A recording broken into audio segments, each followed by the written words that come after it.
অনেক অনেক বছর আগে অযোধ্যা নামে এক রাজ্য ছিল। এই রাজ্যের রাজা ছিলেন দাশরথ।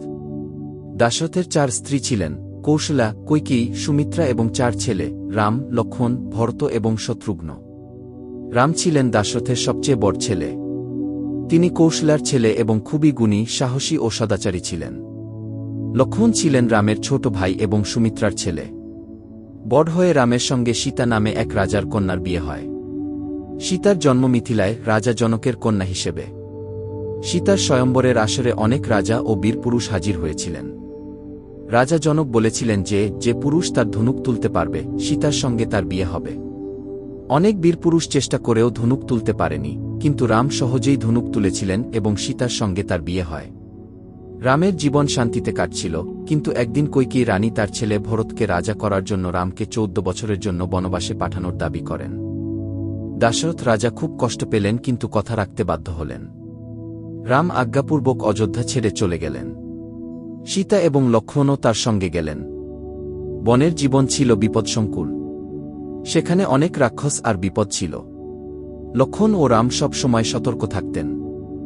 একদিন শূর্পণখা নামে এক রাক্ষসী রামের সঙ্গে প্রেম করার চেষ্টা করে, কিন্তু রাম তাকে প্রত্যাখ্যান করলে সে রামের উপর আক্রমণ করে।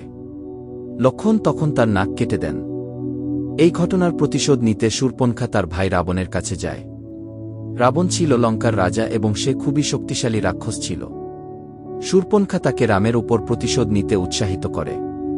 রাবণ তখন সীতাকে হরণ করার পরিকল্পনা করে। একদিন সীতার সামনে এক স্বর্ণ হরিণ দেখা দেয় এবং সীতার তা দেখে আগ্রহ হয়।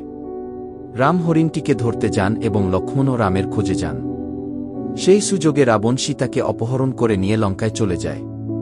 রাম ও লক্ষ্মণ যখন সীতাকে খুঁজতে থাকেন, তখন তাদের সঙ্গে হনুমান নামে এক বানর বীরের পরিচয় হয়। হনুমান তাদের লঙ্কায় পৌঁছানোর জন্য সহায়তা করেন এবং সমুদ্র পাড়ি দিতে বানর বাহিনীর সঙ্গে একটি বিশাল সেতু তৈরি করেন। রাম এবং তার বানর বাহিনী লঙ্কায় পৌঁছে রাবণের বিরুদ্ধে যুদ্ধ করেন। রাবণ ছিলেন খুবই শক্তিশালী, কিন্তু অনেক দিন যুদ্ধ চলার পর অবশেষে রাম তার ত্রিশূল দিয়ে রাবণকে পরাজিত করেন এবং সীতাকে উদ্ধার করেন। 4 বছর বনবাস শেষে রাম, সীতা ও লক্ষ্মণ আবার অযোধ্যায় ফিরে আসেন। সবার মধ্যে আনন্দ উদযাপন শুরু হয়। রাজা দাশরথের মৃত্যুর পর রামকে রাজা করা হয়। তিনি বহু বছর অযোধ্যায় শাসন করেন এবং রাজ্যের শান্তি ও সমৃদ্ধি রক্ষা করেন। এইভাবেই রামের চরিত্র, তার ধৈর্য, সাহস এবং সততা রামায়ণের মূল শিক্ষা হিসাবে প্রতিষ্ঠিত হয়।